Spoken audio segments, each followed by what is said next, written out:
નમસ્કાર મિત્રો, આજે આપણે ખૂબ જ મહત્વના કાનૂની વિષય પર વાત કરીશું. વેચાણ દસ્તાવેજ રદ કરવાની રીત અને કાનૂની જોગવાઈઓ.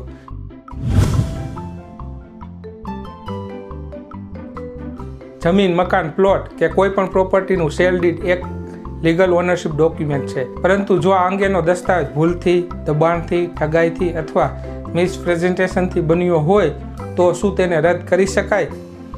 આ વિષયમાં આપણે તેને લગતા મુખ્ય 6 પાર્ટમાં મુદ્દાઓ કવર કરીશું. સેલ ડીડ રદ કેમ કરવી પડે? સેલ ડીડ રદ કરવાની ઓથોરિટી શું છે? સેલ ડીડ રદ કરવાની process step by step. Sale deed એ પાર્ટી કન્સલ્ટથી રદ થઈ શકે? કયા ગ્રાઉન્ડ પર કોર્ટ સેલ ડીડ રદ કરે છે? Limitation period, time limit. 6 પાર્ટમાં મુદ્દાઓ મુખ્ય રીતે આવેલા છે, તેને આપણે એક પછી એક સમજીએ. 1. સેલ ડીડ રદ કેમ કરવી પડે? સવાલ ખૂબ જ મહત્વનો છે કે એકવાર સેલ ડીડ બન્યા પછી તેને રદ કરવાની જરૂર કેમ પડે છે.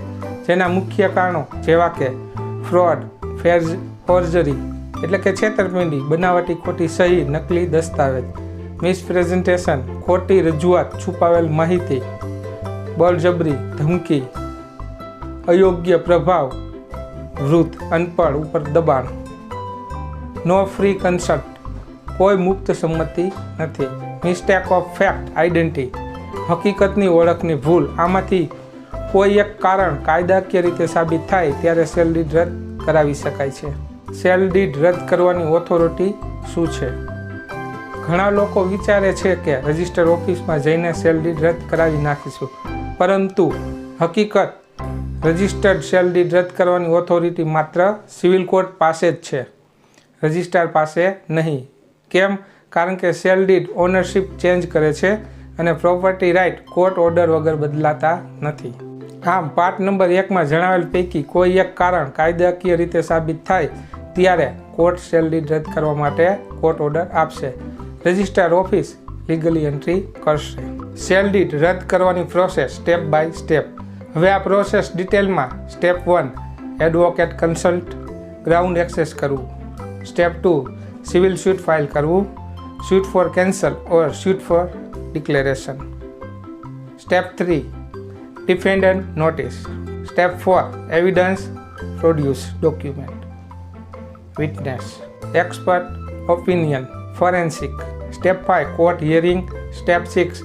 Court decision, cancel order or reject file હોઈ શકે છે. સ્ટેપ 7.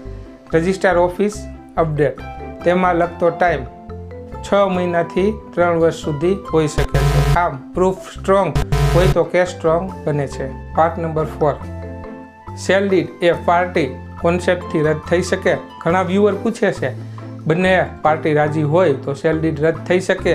તો હા, મ્યુચ્યુઅલ કેન્સલેશન ડીડ સૈદ્ધાંતિક રીતે પોસિબલ, પરંતુ તે રેર અને રિસ્કી હોય છે, કારણ કે સેલ ડીડ ઓનરશિપ ટ્રાન્સફર કરી દે છે. તેને રિવર્સ કરવા court order is must required. તેથી પાર્ટી કોન્સેપ્ટ હોય છતાં કોર્ટ પ્રોસેસ ફોલો કરવી સલામત છે. આમ જો બંને પાર્ટી સહમત હોય અને દસ્તાવેજ રદ કરવો હોય છતાં પણ કોર્ટની પ્રોસેસ ફોલો કરવી સલામત. Part number 5. કયા ગ્રાઉન્ડ પર કોર્ટ સેલ ડીડ રદ કરે છે? કોર્ટ ઇમોશનલ નથી જોતી, પરંતુ લીગલ ગ્રાઉન્ડ જોશે.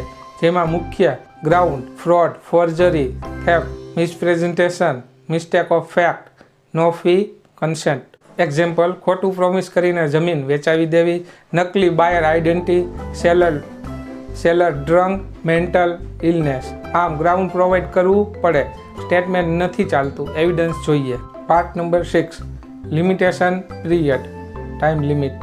લિમિટેશન એક્ટ મુજબ સેલ ડીડ કેન્સલ સ્યુટ 3 વર્ષની અંદર ફાઇલ કરવો.